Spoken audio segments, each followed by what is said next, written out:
oryx déterminent des phacochères. Et la girafe marche et broute la cime des arbres. Elle traverse une extraordinaire oasis.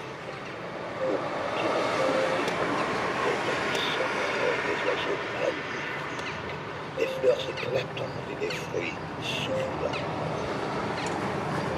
La girafe sort du paradis. Elle avance dans un nouveau désert. Elle atteint des cyclones se tiennent sur les pieds, au milieu de lotus roses, quêtant les grenouilles. La girafe qui avance, toujours entourée de l'armée de fétiches, trouble les oiseaux et essaie de l'extraordinaire envol tout autour. Je suis si grand, je vois par-dessus les oiseaux qui volent.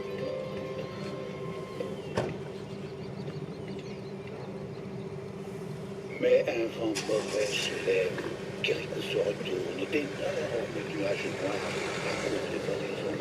Une tornade! Elle va m'emporter! La tornade est soudainement là, avec la violence du vent, de l'eau, du bruit. La girafe se met dans le vent. Kirikou est soulevé, mais ça crie pourquoi? Si je lâche prise, je suis perdue. Il voit en bas le fétiche balayé et emporté par l'ouragan. On débarque. Moi, je ne vais pas lâcher prise. Je ne vais pas lâcher prise. Kirikou s'en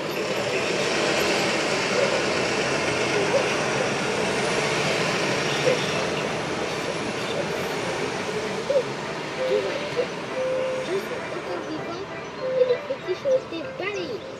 Le seul problème qui reste, c'est descendre. Mais les fétiches reviennent et reprennent la barque. Et toujours les deux problèmes.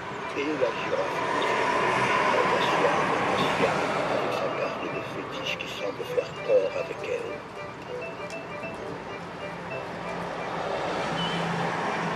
La girafe le mène jusqu'au mont Kilimanjaro, aux neiges éternelles. Kirikou s'émerveille.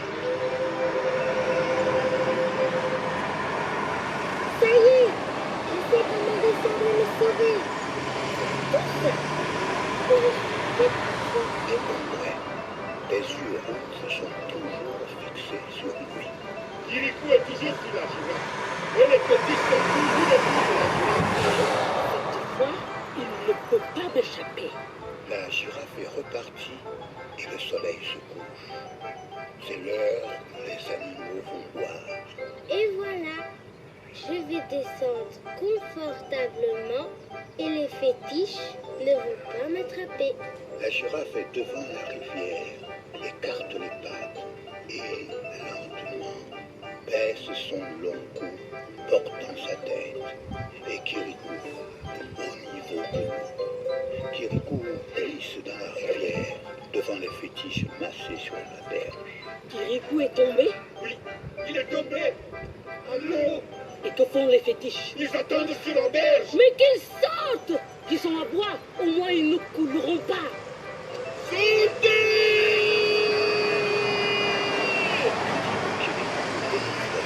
Sortissent sur votre berge.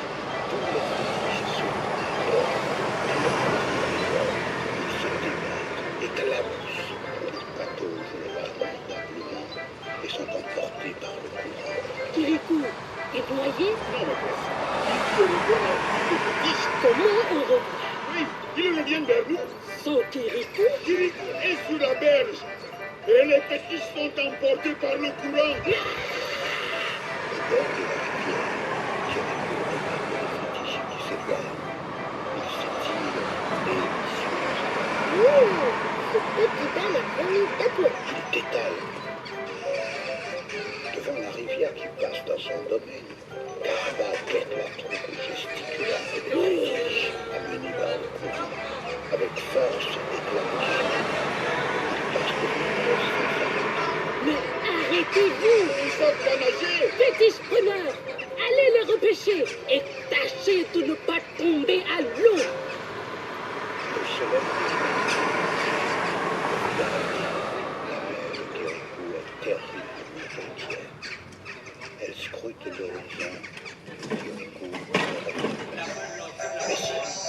Le bouquet de fleurs et de fruits s'approche, porté par deux petits pieds vifs.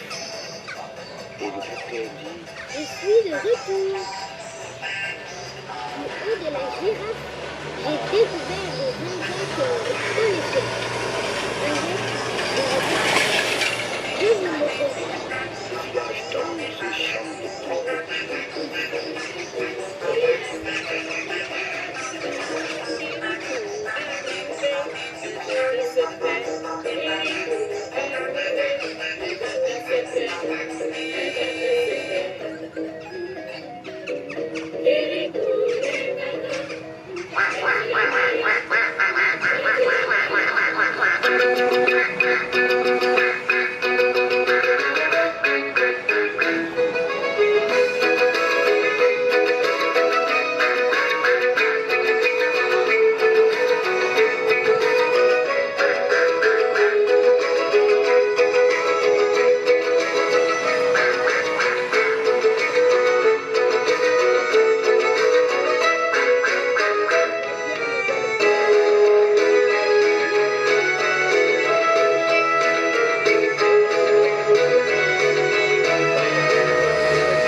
un bec sauvage. C'est Caraba, je vous dis. Il faut faire quelque chose. Nous allons replanter ce qui peut être sauvé. Et nous allons monter la garde. Nous nous relèverons toutes les nuits de 4 ans. Sous la pleine lune, 3 femmes, et Kirikou, sont abrites dans les nuages, cœur battant. Tu crois qu'il faut revenir? Les morts viennent, se dressent. Les femmes s'enfuient, épouvantées. L'oncle, tremblant, fait face, ouvrant grand sa gueule. La hyène s'approche de l'oncle, terrorisé. Vite, Kirikou saisit une botte de terre et la jette dans les yeux du monstre. L'oncle s'enfuit, la bête envoie Kirikou et bondit sur lui. Kirikou détale, passe entre deux pieux. La hyène suit le même chemin en pulvérisant la barrière. Cette sale bête court vraiment vite. Je ne veux pas pouvoir tenir longtemps. Il me faut un petit trou où me réfugier. Ou bien je suis perdue. Ah, là-bas. Kirikou oblique vers un vieillard, crevassé, disparaît à l'intérieur. Avec violence, la hyène enfonce son museau dans la crevasse, à l'intérieur du tronc creux. Kirikou, effaré, est acculé contre la paroi. Le monstre ne peut pas passer toute sa tête, mais sa gueule se rapproche encore. Je suis coincée. Il regarde autour de lui, en l'air. Le ciel, le trou est creux. Oui, je vais faire de l'escalade. Kirikou prend son élan, grimpe et débouche à l'air libre sur une branche. Ouf, je me sens mieux. Mais au-dessus, prend un nid d'abeilles sauvages qui se bat. Une ruche. Les abeilles vont se réveiller. Si la hyène continue, la ruche risque même de me tomber dessus. Il faut faire quelque chose. En bas, la hyène, le museau enfoncé dans la souche, essaie toujours de le mordre. Kirikou réfléchit, regardant en haut et en bas. Il casse une branche et en frappe le derrière de la hyène. Elle lève la tête, hurle et bondit vers Kirikou. Kirikou grimpe un peu plus haut et détache avec sa branche la ruche qui tombe et explose sur la gueule de la hyène, aussitôt entourée d'une nuée d'abeilles. La hyène s'enfuit. Le lendemain, les villageois commentent les nouvelles. Kirikou, tenant encore sa branche, les écoute. Il n'y a plus de mystère. L'instructeur n'était pas Caraba, mais la hyène noire. Et qui vous dit que ce n'était pas Caraba transformé en hyène? Mais non, la hyène noire existait bien avant que Caraba ne s'installe dans la région. Bref, il n'y a plus de mystère. Si, que venait faire un animal carnivore dans une plantation de légumes? C'est vrai. Il reste ce petit mystère. Mais c'est sans importance. La bête s'est enfuie. Si, c'est important. Si nous ne découvrons pas ce qui l'a attiré, la hyène reviendra. Kirikou fait demi-tour et s'en va, muni d'une petite calebasse. Il retourne à l'arbre creux et à la ruche cassée. Il n'est pas question de laisser perdre tout ce bon miel. Il ramasse délicatement des feuilles sur lesquelles il y a du miel et les dépose dans la calebasse. Il se suce un doigt. Maintenant, il s'agit de réparer les dégâts. Quelle honte! Casser un nid d'abeilles. Mais je ne savais plus que faire. Avec des lianes, il livre doucement les deux moitiés du nid. Le tout, c'est que cela tienne. Les vraies réparations, ce sont les abeilles qui les font. Et il fixe le nid dans son dos, entre des arbres creux. Au bout d'un moment, il ressort à la gauche, avance à cheval sur une branche. Ma mère m'a dit que les abeilles avaient tendance à rebondir, même après un accident. J'espère qu'elles vont revenir. Mais j'espère qu'elles ne vont pas revenir tout de suite. Je ne tiens pas à ce qu'elles me piquent partout. Il attache solidement le paquet à la branche. Quelques abeilles apparaissent, que Kirikou ne voit pas tout de suite. Le nid d'abeilles tombe comme avant. Oh non! Les abeilles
C'est ma faute. La calebasse et recule lentement en la traînant.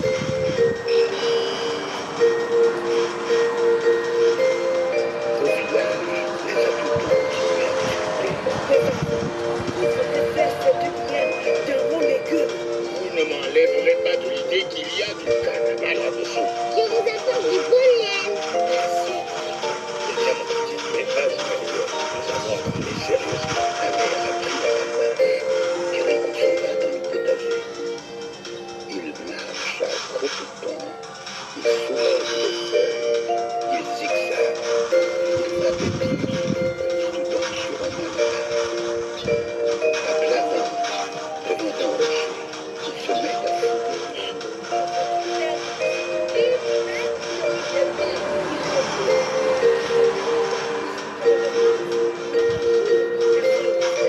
Enfin, quel mystère. C'est le carnaval. Après, c'est tout. Exactement. Ici, c'était chercher la hyène. Tous les adultes tournent la tête et ouvrent grand les yeux. Kirikou tient dans ses bras un petit rat palmiste qui couine faiblement. Ce petit rapalus est blessé, mais on peut le soigner. Alors, c'est cet animal blessé que la hyène cherchait au milieu de mon légume pour le dévorer.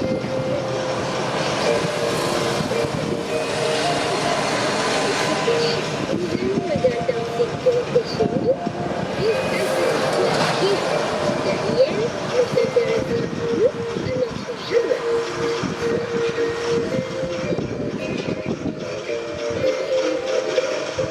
Tout le village chante et danse. Des mêmes pour la hyène.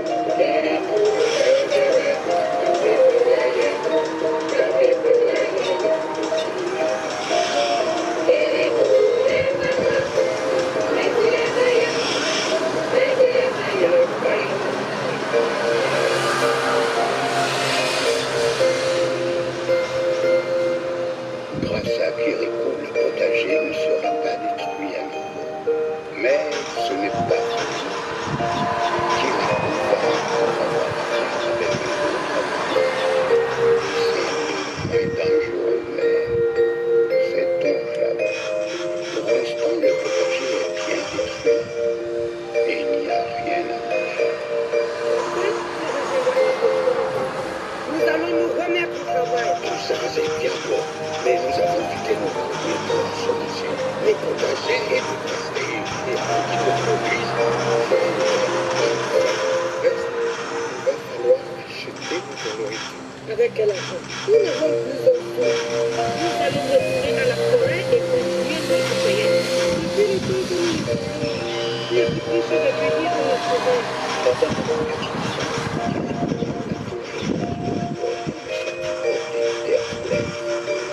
Il enlève une partie de la terre de ses pieds et en fait une boule.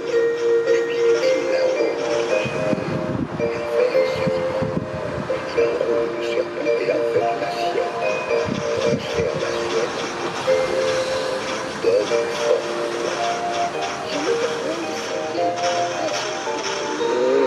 Kirikou, c'est moi qui viens de vous parler.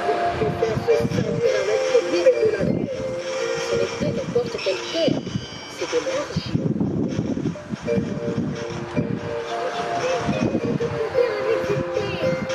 Il continue à modeler toutes sortes de formes. Mon petit-fils est décidément très habile. On pourrait faire de beaux objets et les vendre à la ville pour ajouter ensuite des choses à manger. Je pense que c'est une bonne idée. Je viens d'un village de potiers et je saurais faire cuire les poteries. Quoi? Nous pourrions essayer. Mais qu'est-ce que c'est que ces inventions? On n'a jamais fait ça ici. Venez tous! Nous allons tous nous y mettre. Nous allons gagner de l'argent et vivre commodément. Nous allons devenir potiers! Pour une fois, on accepte sans trop tarder l'idée de Kirikou et le savoir de sa mère. Celle-ci va même de l'autre, conseil et conseil avec discrétion. Chacun fait sa poterie plus ou moins bien avec passion. Chacun accomplit quelque chose et en est fier. Nous, faites un pot pour une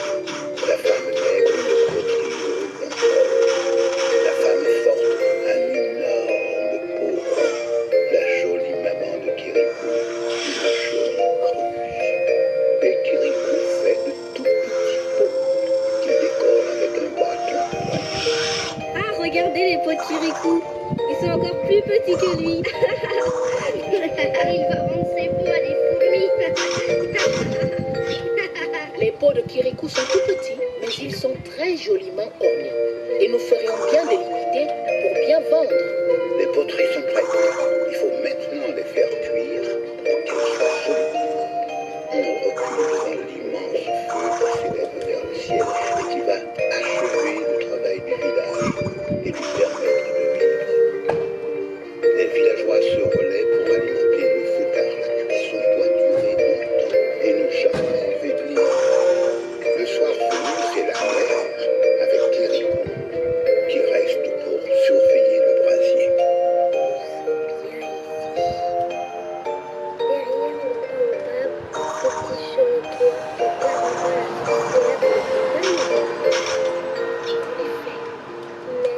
Est-ce que cela fait du bien à ta de lui faire du mal? Je ne le pense pas.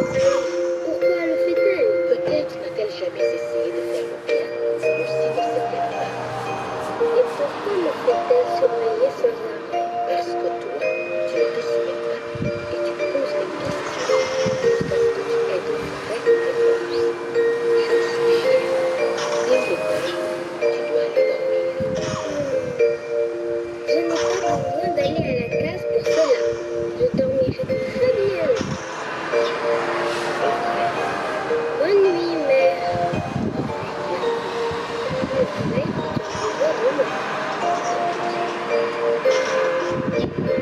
Dans le matin rose, Kirikou se réveille tout à coup, bondit sur ses petites jambes, voit sa mère dégager les poteries de la sonde. Les beaux ouvriers? Bonjour, Kirikou. Oui, ils sont magnifiques. Bonjour, mère. Tu as travaillé toute la nuit? Oui, j'ai eu du plaisir à suivre ce travail. Et tu me connais pas. Tout le village accourt pour admirer la production achevée. Ils organisent leur expédition jusqu'à la ville et son marché. Et voilà, je suis prêt. Kirikou t'étale vers sa case, en revient avec un sac en bandoulière qui lui bat les flancs. Qu'est-ce que c'est que ça? C'est pour mettre tout l'argent que je vais gagner. Tu rêves. Qui voudra des pots aussi petits? Les acheteurs ne les verront même pas. Bon, plus qu'un paquet à ficeler. Vous serrez trop fort. Quand vous serez de retour, je pense que nous aurons terminé la deuxième fois. Je reste ici pour surveiller le buisson.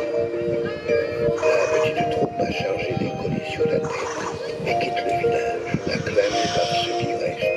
Revenez vite et rapportez-nous de bonnes choses. C'est promis. Ce soir, nous nous régalons. La femme forte ouvre la marche, les autres suivent à la queue de l'œuf, Kirikou vient en dernier. Tous avancent d'un pas décidé sous le grand soleil, mais la savane semble interminable. Le chemin s'étire, le soleil brûle, les poteries pèsent, la troupe va de plus en plus lentement.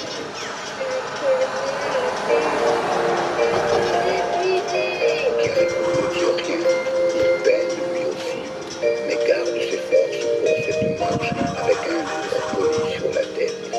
Nous sommes sauvés. L'oreille de la forêt est attachée à un buffle. Un buffle est muni de bouffées. Cet animal tombe à pic. Où sont-ils? On ne sait pas, mais on va l'emprunter jusqu'à la ville. Nous le ramènerons et nous le rattacherons au même arbre. Chacun se débarrasse de son paquet en poussant des soupirs de soulagement. Puis charge le buffle gaiement. Mais arrêtez!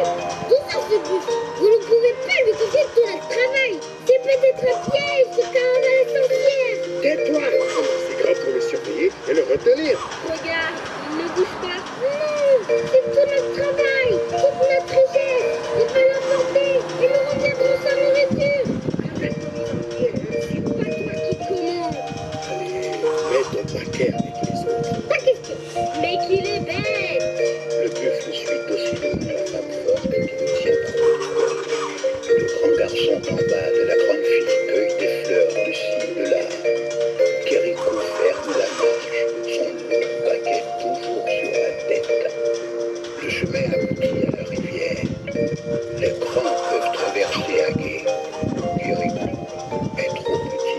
Que vas-tu faire maintenant? Traverser à la nage avec un paquet sur la tête?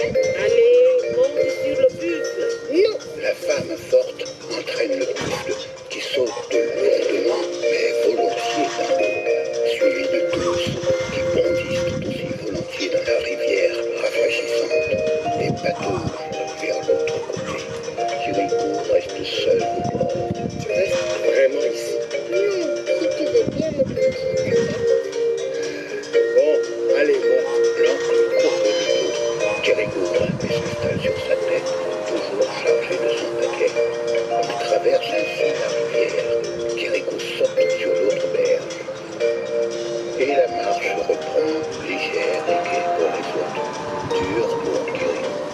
Il a maintenant du mal à suivre avec son fardeau et se laisse distancer. Tout à coup, un cri. La ville! En effet, on voit au loin les murailles de la ville et quelques hautes constructions qui dépassent. La troupe presse furieusement le pas. Thierry court épuisé, les suivant. De plus au fil accélère. Il entraîne la femme forte agrippée au col. La troupe se met à trotter pour ne pas être distancée. Le bus se met au galop, arrachant le col des mains de la femme forte. Il court après l'animal, mais il va trop vite pour eux. Lancé comme un poli, il entre dans la ville, semant la panique dans le marché. Les gens hurlent, s'enfuient. Quand les villageois, essoufflés, arrivent à leur tour dans la ville, le buffle fait demi-tour et fonce sur eux. D'une grande ruade, il envoie par-dessus tête tout son chargement qui s'écrase aux pieds des villageois.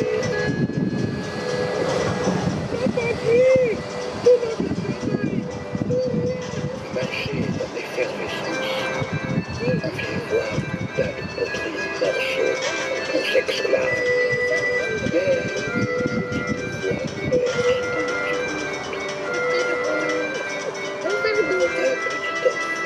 avec un paquet sur la tête, se faufile entre les jambes de Bob. Il pose avec précaution son gros chargement, le défait délicatement, et aligne de nouveau sur le sol. Il grimpe sur les tables des sons et proclame. Approchez, venez voir les plus jolis bâtiments de la ville. La dernière vague qui vient juste d'arriver, pas cher. Vous pouvez mettre la scène, le coin, plein de beauté, aussi, ici. Et dépêchez-vous, il y en a pas beaucoup de monde. Les villageois qui vont rester cette fois s'approchent et découvrent. Effaré, Kirikou fait des affaires au milieu des citadins. C'est vrai. Tiens, cette pièce est de moi cette. Oui, mais c'est deux pièces. Bon. Moi, je veux celui-là. Et je veux trois. D'abord, montre-moi vos pièces. Pour 3 euros, je vous donne celui-là. Kirikou avoue vend en un instant toutes les entreprises, tandis que son sac se gonfle de pièces de bonheur. Je prends le dernier. Vous donnez vos pièces. S'il te plaît. 5 pièces. Les dingues d'abord. Ce n'est pas juste. C'est moi qui l'avais demandé. Ce n'est pas grave, cher monsieur. Je prends le compte.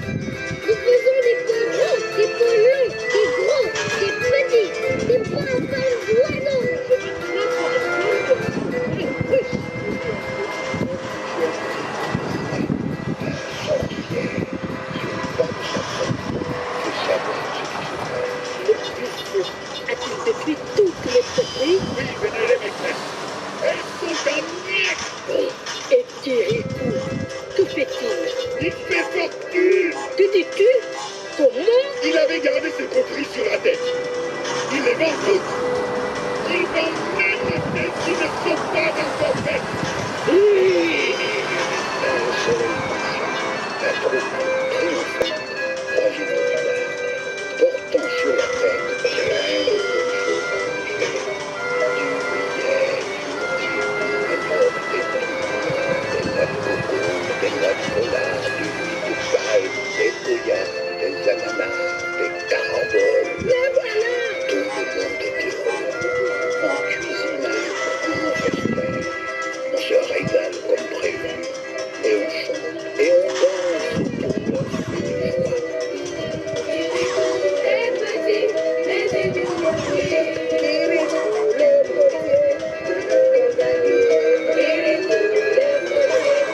est le plus beau de tous les animaux de la terre. On ne veut de mal à personne et personne ne lui en veut. Grâce à lui, Kirikou a fait la plus belle promenade.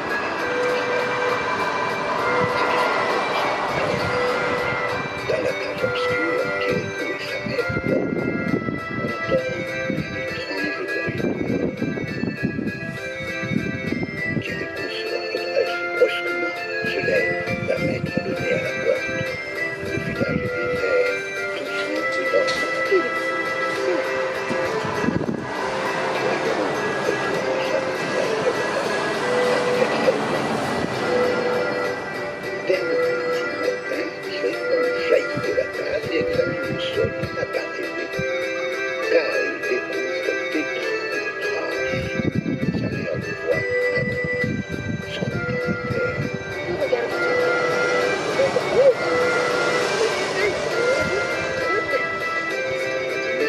Je vais voir qui peut bien produire de telles choses. Il essuie les mains, marchant dans le canal. Mais ne t'éloigne pas trop. Tant que vous restez campé près du village, les fétiches se méfient. Loin du village, guettent et posent des questions. Je sais, mais Il replonge sa main dans la terre, à travers le village, les yeux fixés au sol. qu'est-ce que tu fais encore? Je suis le prince de l'oiseau à trois pattes. Ça se peut pas. Kirikou continue son chemin à coupe-tronc. Kirikou, tiens-toi convenablement. Je suis le prince d'un oiseau à trois pattes. Et ne dis pas de surprise. Kirikou poursuit la piste des traces étranges. Il sort du village, zigzag dans le paysage, s'éloigne. Caraba, la sorcière, est sur le pas de sa borne et parle à son guetteur qui surveille. Kirikou, es-tu sorti du village? Oui, maîtresse, il en est loin et il continue à suivre les places. Il n'est pas si malin que ça. Il tombe dans le piège la tête la première. Kirikou, la tête baissée en effet, perdu dans l'air désert, s'enfonce dans la savane. Il s'arrête, se redresse, regarde en arrière. Je commence à être très loin du village. Il faut peut-être que je retourne. Et le petit porte-clés pour retentir un peu tout près. Il va enfin découvrir le secret de l'oiseau à trois pattes. Il se lasse de la bruit et découvre la réalité. Un fétiche tient dans ses mains un bâton terminé par de petites branches. Il en donne trois coups par terre qui laissent trois entrées. Il avance, redonne ses trois petits coups et continue ainsi. Mais devant Kirikou, une troupe de fétiches sort des hautes herbes et à droite et à gauche et derrière lui. Un fétiche preneur se détache de la troupe et s'approche de lui. Il va être capturé. Mais dans la savane, il y a des acacias. Un de ces arbres est à l'intérieur du cercle des fétiches. Kirikou bondit vers l'arbre et grimpe comme un singe. Il se trouve hors de portée quand le fétiche atteint l'arbre. Caraba, de sa cage, suit le déroulement du piège qu'elle attend. Les fétiches ont saisi Kirikou. Non, maîtresse, il a grimpé dans un arbre et il se moque d'eux. Et ces imbéciles de fétiches, bien entendu, ne savent pas grimper aux arbres. Ce n'est pas grave. Kirikou ne peut plus s'échapper. Il tombera de lui-même quand il sera mort de faim.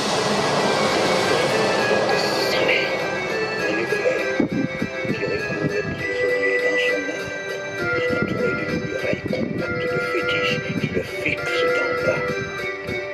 Cette fois, je suis pris. On ne bouge pas et peuvent rester ainsi des siècles sans boire ni manger. Moi, je n'écoute pas et je ne sais que faire. Tout autour de lui, il n'y a que la savane, écrasée de soleil et du chant des grognon.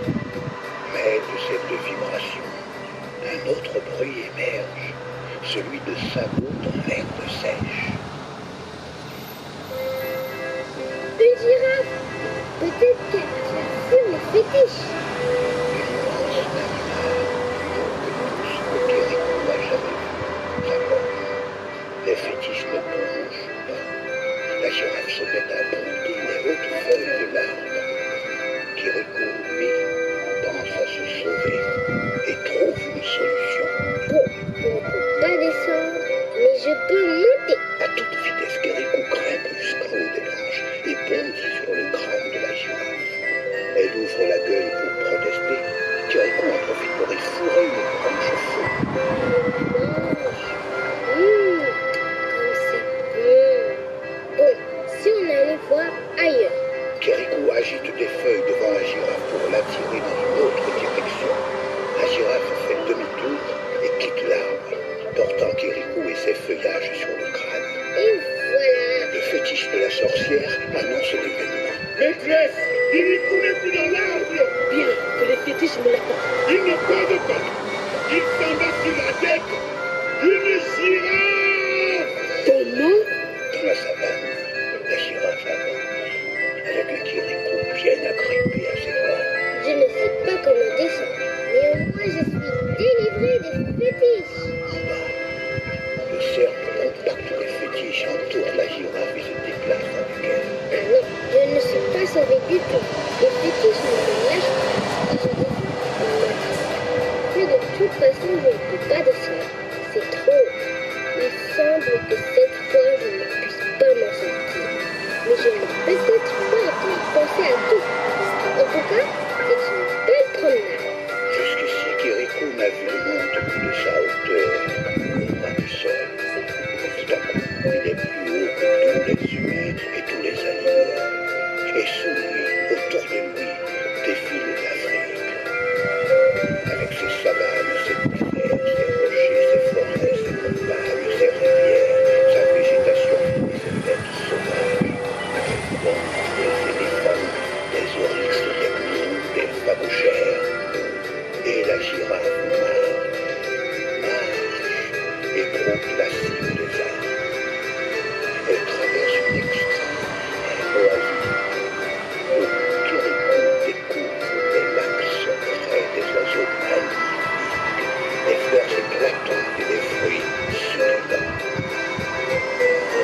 La girafe sort du paradis où Kirikou serait volontiers resté. Elle avance dans un nouveau désert, toujours entouré de la garde de fétiches. Puis, Je suis malade, mon petit. Ma mère est tombée. Ma mère ne bouge plus. Ma maman va mourir. Kirikou sort de la case de la femme forte. Autour de lui, les femmes sont à terre, des enfants désespérés autour d'elle. Kirikou retourne vite dans sa case. Toutes les femmes sont malades. Nous avons tout au bout de la bière en verre. Il faut que tu ailles immédiatement vider toute la bière par terre pour que personne d'autre ne s'empoisonne. Bien. Kirikou court jusqu'à la jarre de pierre et en fait le tour. C'est gros. Il s'accroupit, scrutant la base bien assise. C'est stable. Pourtant, cette jarre pleine de bière, il faut que je la renverse. Il court jusqu'à la case de sa mère et revient avec une petite bêche. Bon, au travail. Il creuse de toutes ses forces. Que c'est dur. Bon, maintenant, je creuse dessous. Il s'agira de m'esquiver vite pour ne pas me faire écrabouiller par la jarre qui bascule. Kirikou est vif et saute en arrière juste avant la catastrophe. L'énorme jarre bascule sur l'or.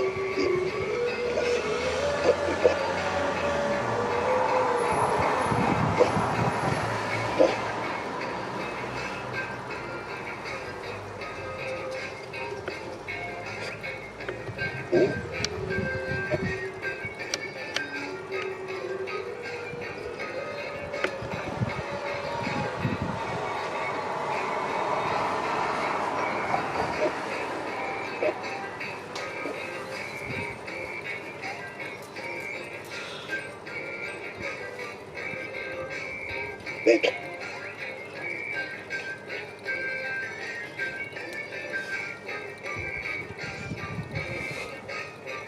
Il a déjà en moi.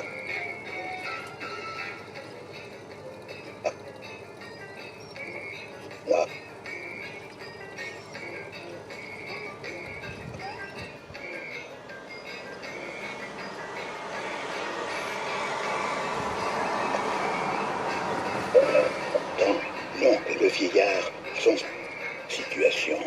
Il n'y a plus une femme vaillante. Qu'allons-nous devenir? Oui, c'est terrible. Qui va piler le loup? Qui va laver le linge? Qui va faire la cuisine? Qui va cultiver les champs? Qui va faire la cueillette dans la forêt? Tout ça, tu peux le faire toi-même. Mais tu ne peux pas être une mère. Kiriko court à la case de sa mère. Elle est couchée, les yeux fermés, la touche légèrement. Mais tu peux dire, il y a ces choses de là. Si tu sais ce que c'est, je pourrais te soigner. C'est terrible. Ce sont des fleurs de poison. Est-ce qu'il y a un remède? Il y en a peut-être un. Cette fleur de poison pousse près de la case de Karaba. Et au même endroit, pousse une fleur jaune qui guérit. Retourne montrer les fleurs à la voisine pour lui demander si je me suis trompée et si on peut trouver les fleurs jaunes qui guérissent ailleurs que chez la sorcière. Viens. Kiriko court avec sa branche et ses couleurs. Vas-y, est-ce que tu as encore la force de regarder et de me répondre? Bien sûr que j'ai la force. Regarde ce que j'ai trouvé au fond de la jarre à pierre. Quelle horreur! Des fleurs de poison! Ma mère dit qu'elles viennent du domaine de Karaba et que la fleur qui soigne est au même endroit. Elle a raison. Elle demande aussi si on pourrait trouver ailleurs la fleur qui soigne. Non, c'est le seul endroit où on la trouve. Cette fois-ci, après les hommes, Karaba a détruit les femmes du village. Non!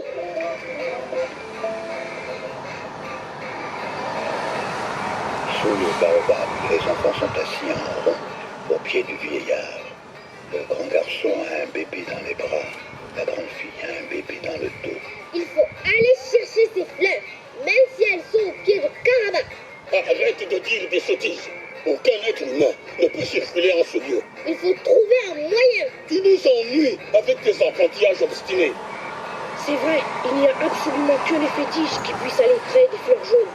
S'il n'y a que les fétiches pour y aller, il faut devenir fétiche. Ce n'est pas en disant n'importe quoi que tu feras avancer les choses. Il faut se déguiser en fétiche. En fétiche, tu es fou. On serait repéré tout de suite. Il faut essayer. Je suis prêt à y aller. Tu n'as pas peur? Si, mais ce n'est pas une raison. Mais nous n'avons rien pour te déguiser en fétiche. Il faut trouver quelque chose. Quelque chose qui soit creux, qui puisse cacher Kirikou. J'ai trouvé. Kiriko a vu un mortier. Tu peux te cacher dans un mortier, mais tu ne peux pas avancer. Mais si, il faut le retourner. Tiens, garde ma petite sœur. Je te préviens, elle va pleurer. Le grand garçon saisit un mortier et encoiffe Kiriko. L'enfant disparaît dessous. Bien sûr, il ne voit rien. Il zigzague et va se cogner contre la grande fille. Aïe! Mais fais attention. Pardon, c'est que je n'y vois rien. Il va falloir creuser un trou dans la paroi. Ah non! Vous n'allez pas abîmer un mortier qui est tout bon. Si, c'est pour sauver nos mamans. Oui, je suis bête. Je vais chercher le meilleur couteau de ma mère. Il faudrait lui mettre des yeux là. On pourrait coller de louches. Maintenant, il faudrait des bras. Et si on fixait de petites bêches? Mais oui, j'en ai une. Et j'ai la même. J'y vais. La grande fille revient avec le couteau. Je vais faire le trou. Voilà la bêche. Ce qu'il faut, c'est peindre les yeux des fétiches en rouge. Je sais où ma mère met sa teinture. Tiens, prends la petite, j'y vais. Bon, ce serait bien de trouver aussi une bouche pour le fétiche. Ma mère m'a offert un petit peigne. Cela peut faire une bouche avec des dents. Une bouche avec des dents, c'est une bonne idée. Voilà, j'apporte la peinture noire. J'ai trouvé la teinture rouge. J'ai le peigne et j'ai pensé au raffia. Et moi, à la colle. Au travail. Tous s'affairent. Le faux fétiche est achevé. Super. Kiriko va prévenir et rassurer sa mère dans la cave. Mais nous savons où trouver les fleurs jaunes. Nous y allons. Kirikou, ne commets pas d'imprudence. Ne t'inquiète pas, mère. Ce n'est qu'un jeu d'enfant. Les enfants sont autour du fétiche tout neuf. On a dit Kiriko qui a disparu. Mais que fait Kirikou? Vous les cherchez partout. Tout à coup, le fétiche se met à bouger tout seul. Les enfants nous écartent. Le fétiche avance à une allure saccadée qui est exactement celle des fétiches. Une voix sort du mortier. Est-ce que j'aime bien la démarche des fétiches? Oh oui, on a presque peur. Parfait. Tous les enfants se retrouvent derrière un grand buisson de la route des flamboyants. Des arbres rouge feu qui conduisent au domaine noir de la sorcière. Kirikou, tu es prêt? Oui, Bonne chance, Kirikou. bonne chance, Kirikou. Kirikou, tu es quelqu'un de bien.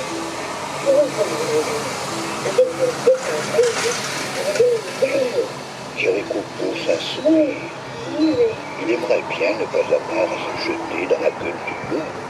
Mais il faut y aller. Il démarre.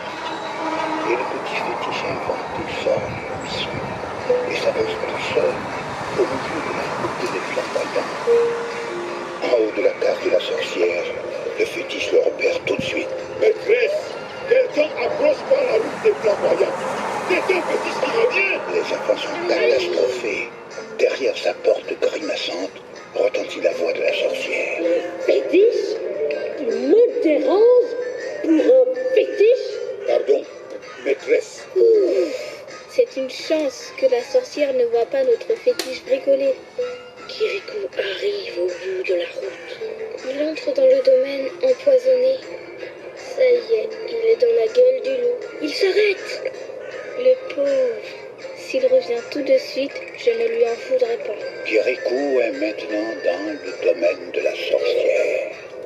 Le fétiche sur le toit, suspicieux, ne le quitte pas des yeux. Kirikou sort de la route et zigzague entre les plantes vénéneuses à la recherche de la plante qui guérit. Il s'arrête, pivote, scrute de la végétation clairsemée, repart et recommence. Le fétiche sur le toit le surveille et s'inquiète. Le faux fétiche tout à coup s'immobilise. Kirikou a vu à travers le trou une fleur de poison flanquée d'une touffe de fleurs jaunes qui scintille. Kirikou, sous son mortier, avance vers la plante. Le faux fétiche atteint la plante sans encombre, se soulève un peu, se rabat dessus. Un petit bruit de cueillette. Le mortier s'en va, il n'y a plus rien à la place. Ça y est, il l'a eu. Ouf, il a réussi. Vite, reviens! Mais où va-t-il? Mais qu'est-ce qu'il fait cet idiot? Oh non, il va se faire prendre. C'est que Kirikou pense qu'il n'a pas assez de fleurs pour toutes les mers. Il faudrait trouver une deuxième touche. Il reprend sa quête tout autour de la case redoutable. Kirikou voit enfin une autre plante. Il y va. Cette fois, Kirikou peut se sauver. Mais le fétiche sur le toit n'en peut plus. Maîtresse, il n'est pas normal. Je ne le reconnais pas. Il zigzague au lieu de revenir tout droit. Non, il s'approche. Au lieu de quitter au plus vite ce terrain de mort, Kirikou va franchement se mettre face à la porte redoutable. Les enfants derrière le buisson ont le souffle coupé. La porte s'ouvre à deux battants. Karaba, la sorcière, est là, terrible, se dressant devant un fond rouge comme l'enfer. Qu'est-ce que c'est? Elle scrute d'étranges objets devant elle. Voit un petit œil qui brille. Ce n'est pas un fétiche. Les enfants gémissent d'épouvante. Fétiche preneur, saisissez-vous de cet imposteur. 4 fétiches preneurs se dirigent vers le faux fétiche. Celui-ci les regarde arriver puis t'étale. Les fétiches preneurs sont interloqués. Eh bien, qu'attendez-vous? Poursuivez-le. Et vous aussi, fétiche tueur, ramenez-moi cette chose. Toute une troupe s'élance, se précipite par la route des flamboyants jusqu'au village. Le faux fétiche disparaît derrière une case. La troupe se précipite, se bouscule, frappe sur le faux fétiche renversé à terre. Mais il ne frappe que sur un mortier vide, car Kirikou a eu le temps de s'esquiver avant que les fétiches n'aient contourné la case. Kirikou apparaît de l'autre côté, des fleurs derrière le dos. Les fétiches réapparaissent en portant triomphalement le mortier. Tandis qu'il parte du village, Kirikou court à la case où gît sa mère. Il se hisse sur ses genoux, une petite fleur qui scintille à la main. Mère, ouvre la bouche.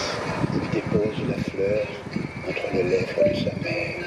Maintenant, nage.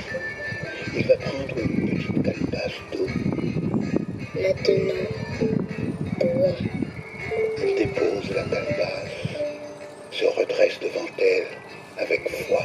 Mère, tu vas guérir. La mère ouvre lentement les yeux. Tu m'as guéri. La mère se lève doucement. La mère de qui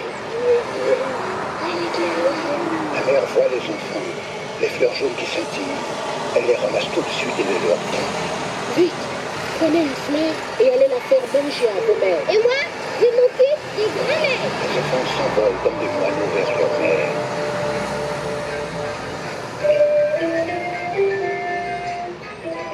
Pendant ce temps, les fétiches apportent triomphalement un mortier vide à Karaba qui enrage. Au village, les enfants peuvent à nouveau danser avec leur mère, qui ont de nouveau bon pied, bon œil. Kirikou est petit, mais il nous guérit. Kirikou est petit, mais il nous guérit. Mais il nous guérit. Tandis que tous dansent et chantent, la grande fille se rapproche de Kirikou. Kirikou, il y a une chose que je n'arrive pas à deviner. Dis-moi, quand tu as eu enfin les fleurs, au lieu de revenir vite, tu es allé vers Karaba la sorcière. Que voulais-tu faire? Rien. Comment rien? Je voulais juste la regarder. Elle est si belle. Voilà, les enfants tous ensemble ont su sauver leur mère. Et mes histoires sont racontées. J'espère qu'elles vous ont plu et qu'elles vous feront du bien longtemps.